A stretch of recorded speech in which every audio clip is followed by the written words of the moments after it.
In this video, we're going to talk about overriding. Be sure to have watched overloading, as these concepts are somewhat related. In overriding, we only have that situation with inheritance. Remember we talked about the student in the previous module. Well, a student is also a person. So, if we make a person class over here on the right, and we also have a student class right here, which inherits everything from the person class, we have a lot less work to do. Notice also that person has a method called printPerson, which prints out the characteristics of that person. A student is going to have those same characteristics. So if we look at student class, we also have a printPerson. This is the concept of overriding. I'm going to show you that in action. I'm going to run here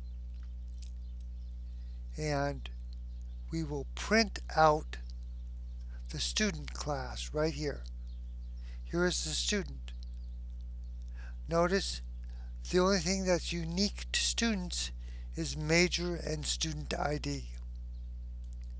Social Security number, sex, and name, those are all of the person class.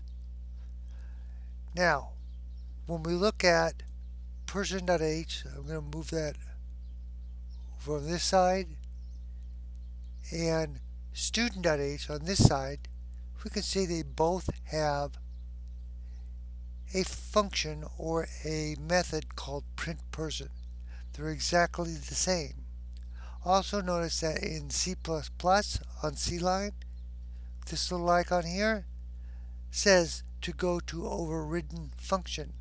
So that's going to pop over to the student class. Now, the difference between overridden functions and overloaded functions is that overridden functions, the function is going to have the same signature line. That is exactly the same. Notice the return type here is void. The name of the function is printPerson. We pass no parameters, and we have the constant. So printPerson is overridden.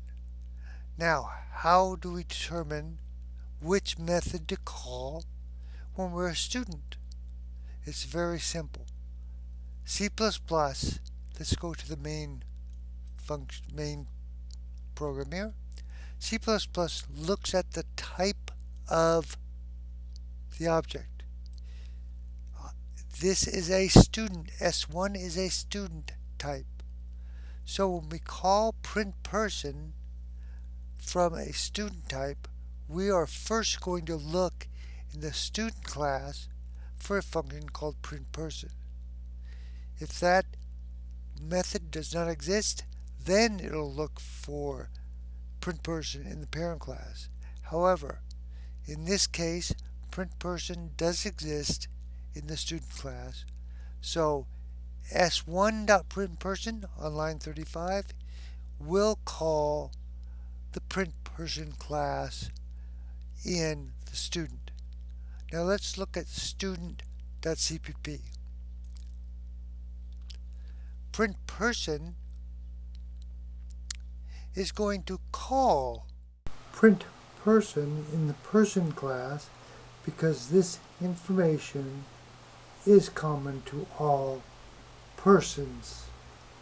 And a student is a person. So this is where we get the name, the sex, and the social. But a student also consists of a major and a student ID.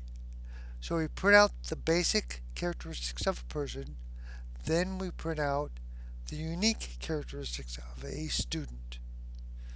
This is overriding.